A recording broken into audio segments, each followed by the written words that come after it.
The street was too quiet. Graduation banners hung from the lampposts, swaying like faint reminders of a celebration I wasn't invited to. My phone buzzed in my hand, again, but I didn't answer. I already knew what waited on the other end. The venue doors were locked, dark, empty. I stared at the gold lettering on the glass. The Hall of Laurels, the same place I paid for, reserved months in advance. My name was on every receipt, every invoice, every quiet sacrifice. Yet the lights inside were cold. My stomach didn't drop. My heart didn't race. It just slowed. I dialed her. She picked up on the second ring, voice bright, breathless, like she'd been laughing. "The party ended 2 hours ago," she said. "I guess I didn't want you there." A pause. Not mine, hers. She expected anger. She expected something dramatic, screaming, begging, a cracked voice asking why. But I gave her nothing. "Okay," I said. "Just that." And then silence thickened between us, stretching so long that I almost heard her guilt scrape against her ribs. I hung up. A notification blinked across my screen, a post from her social media. I opened it with a thumb that didn't tremble. There she was, my wife, smiling in someone else's suit jacket. Thank you to the man who believed in me, supported my dreams, and sponsored my entire law education. The man beside her kissed her cheek, her office lover. My jaw didn't clench, my vision didn't blur. I simply walked away from the building like it was a place I'd never belonged to in the first place. And every quiet step carried a thought I didn't say out loud. You should have known better. Denial never came, not for a second. The truth didn't ambush me, it simply stepped into the light like it had always been there, waiting for me to open my eyes. I sat in my car, engine off, windows fogging faintly from my breath. I scrolled through her photos, her tags, the comments flooding beneath her smile. You two are perfect. Power couple. Finally, he found someone who deserves him. I read every word, letting them settle like dust on a forgotten shelf. She'd been rewriting her life without me, quietly, strategically, like a lawyer rehearsing an argument before the trial. Her captions were careful, no mention of me. No trace of the man who worked double shifts, paid her tuition, bought her books, covered the apartment, and handled every bill while she focused on her studies. But the clearest betrayal wasn't the lover, it was the erasure, a deliberate act of deletion. I leaned back in my seat, stared at my reflection in the rearview mirror. I looked strangely calm, like someone observing their own autopsy. That was when another realization slid in with a cold, clinical certainty. Her lover, the man she thanked publicly, was the founder of the tech startup I owned 90% of. A company he'd begged me to invest in 2 years ago when he could barely pay rent. He didn't know the extent of my stake, she didn't either. They thought they were ascending. They thought they were leaving me behind. I closed my eyes, breathing slowly, feeling something inside me settle. Not rage, not heartbreak, just clarity. Truth is a quiet thing. Betrayal, even quieter. But consequences? Those speak loudly. I drove home with the windows down, letting the cold air keep me steady. No music, no distraction. I needed the silence like oxygen. When I reached my office, empty at this hour, lights humming faintly, I didn't turn on the overheads. I moved through the dark like it belonged to me. My laptop woke with a touch. I opened the private corporate dashboard, typed in my credentials, entered the second authentication key I never shared with anyone. There it was, my 90% ownership of his company, my control over every asset, contract, and future projection. Their future. I scrolled through financial reports, investor memos, emails between executives. Every document painted the same picture. The company was on the brink of exploding into the international market, one major deal away from skyrocketing in valuation. A deal I was supposed to approve. A deal they depended on.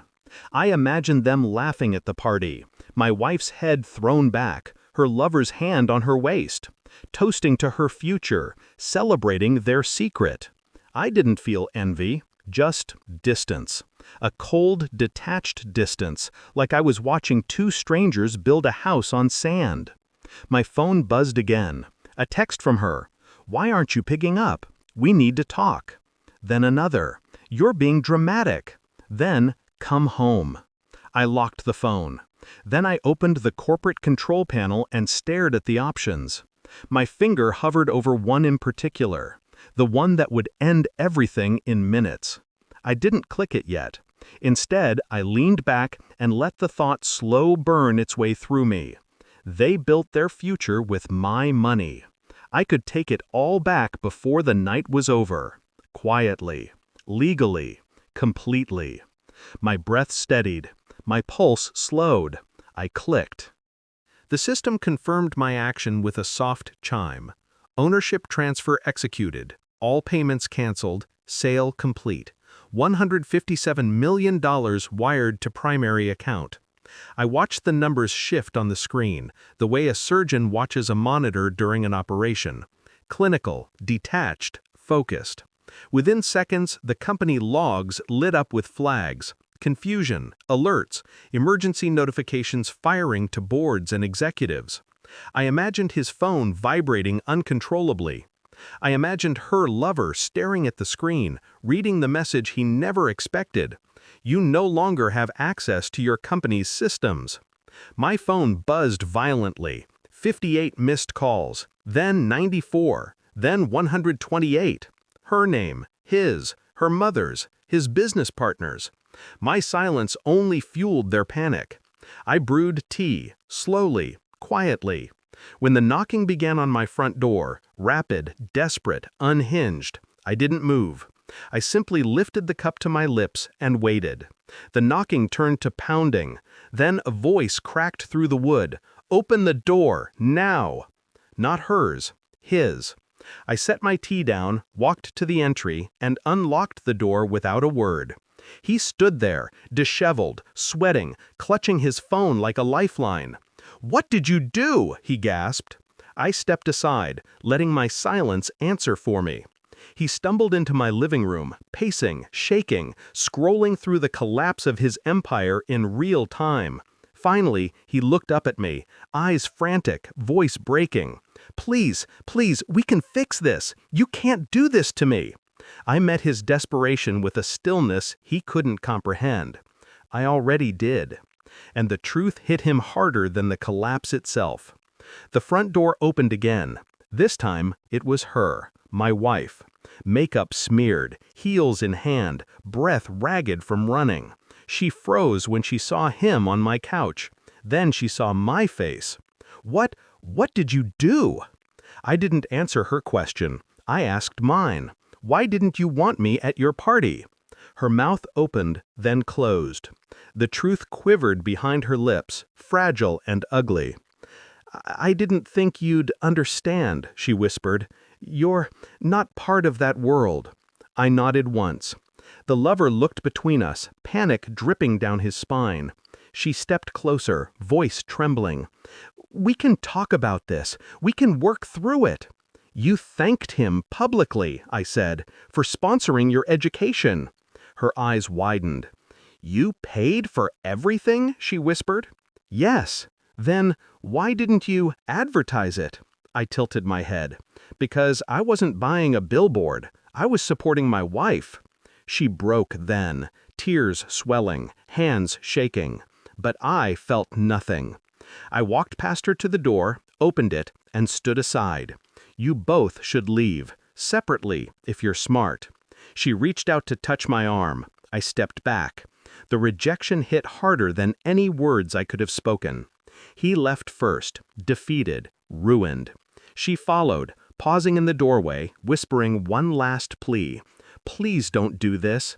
I closed the door gently and locked it. The house was silent again. I sat on the couch where he'd been shaking minutes earlier. The tea had gone cold, but I drank it anyway. Absence has a taste. Hollow, quiet, clean.